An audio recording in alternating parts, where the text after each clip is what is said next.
नमस्कार दोस्तों, मैं विनोद कुमार सिंह एक बार फिर आपके सामने नए विचार के साथ आया हूँ और आज का जो विचार है एक छोटी सी कहानी के रूप में प्रस्तुत करता हूँ आपके सामने। कहानी ऐसी है कि एक लड़का रहता है, वो गांव से निकलता है और गांव बड़े शहर में जाता है, मेहनत करता है और एक अच्छी नौकरी पाता है। उस नौकरी के पाने के पहले के स्ट्रगल्स को हम भूल जाते हैं। After lots of struggle he gets a good job in a good company and उसकी लाइफ लगभग सेट हो जाती है। और सेट होने के बाद उसके बाद से something happens, and because of certain unpredictable reasons, because of the current market situation, because of company has to go for layoff, and he, the hard working guy, he is very sincere, very committed towards the company, and he lost his job. And after that, when he lost his job, so there's a lots of way, society looks at you. Sometimes आपके अपने दोस्त भी आपके ऊपर शायद question पूछे, क्या हुआ, क्या नहीं हुआ, क्यों नहीं किया। और वो शायद उनका इंटेंशन हो कि क्वेश्चन पूछने का, और वो means they may be in a terms of looking for help, they may be trying to ask for happiness, because दूसरे को दुख में बहुतों को दूसरों को सुखी मिलती है। तो it's depends upon the friend also how you take it. उसके बाद क्या होता है कि अगेन वही इंसान जो बहुत सक्सेसफुल रहता है, सारी दुनिया उसको बोलती है क्या किया आपने, क्या मस्त है आप, ये हैं आप वो हैं, एंड ऑल जिसके तारीफ़ की पुलें बांधी जाती थी, सडनली ही बिकम्स उसको कुछ लोग वैल्यू नहीं देते हैं उसके। इवन हालांकि माँ बाप से उसने हेल्प मांगने की कोशिश करता है, अपने दोस्तों से मांगने की कोशिश करता है, सारे लोगों से मांगने की कोशिश करता है। Nobody stands, and nobody stands because of their own, they have their own stories to express.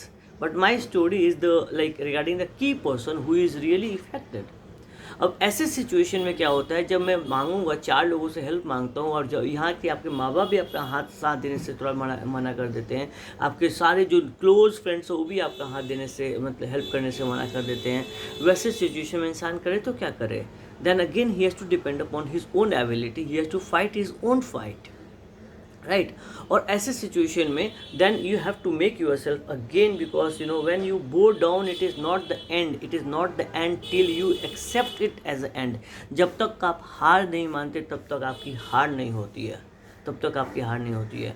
बहुत बार क्या होता है ना कि ऐसे सिचुएशन में आपको अपने ऊपर विश्वास रखना है, अपनी काबिलियत पे रखना है। Again stick to basics, stick to basic, जो आप याद कीजिए वो कौन कौन सा काम करके आप आगे बढ़े थे, वो कौन कौन सा स्टेप लिया था जिसके कारण से आपको सफलता मिली थी। Just go to that basics, do that basics, time will change again. At the same time बहुत बार क्या होता है कि एक क्वेश्चन होता है, जो वर्ड हम बोल रहे हैं बार बार, हेल्प। तो ये तो हुई इस बंदे की बात जो कि who has to fight his own fight. Suppose as a friend if you have to help it, what is your role responsibility. बहुत बार क्या होता है, हम अपने दोस्त की मदद करना चाहते हैं और हमारा सिचुएशन ही ऐसा होता है कि हम नहीं कर पाते, और करने के लिए कोशिश भी करते हैं, but it doesn't come to, we don't come to their expectation.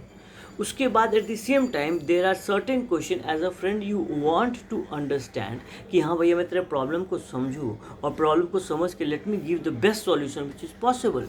But इसमें हम जो सर्टेन क्वेश्चन पूछते हैं, वो दोस्त आपका जो रहता है, he is not in a position to understand your intention behind it.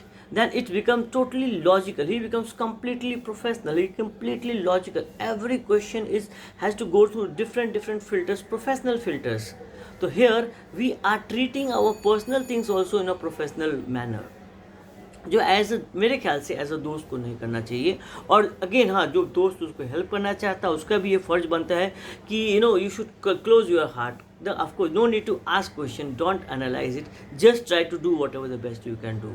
So learning from both the side has to be there. If you are a friend from other side, please don't ask question in this kind of situation. Just assist, because कभी कभी जो word help है ना, itself becomes a liability.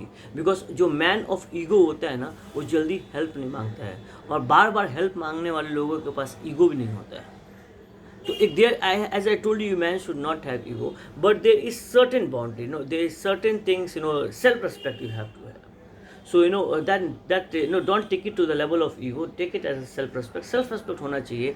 and man with a self-respect will definitely try to avoid to ask for help as much as he can, and if it is really the question of survival, definitely you should ask and ask। that is not the time to think and say नहीं मैं करूँगा इस, तो that is the time you should definitely ask for that। so your heart should tell you who are you good friends with whom you can ask, who are you the person whom you can rely upon, and go for it, because life is all about overcoming the challenges. So my dear friends, whenever you face challenges like this, just stick to the basics, follow the rules, trust the people who are around you, and go ahead. And if your other side, help people without asking questions. फिर मिलेंगे एक नए विचार के साथ आपको साथ कल। जैसे मैं बोलता हूँ कि आप चाहते हैं किसी टॉपिक पर मैं वीडियो बनाऊँ, तो you can write it in the comment box, और you want to connect to me, you can connect to me at yourOneMitra@gmail.com.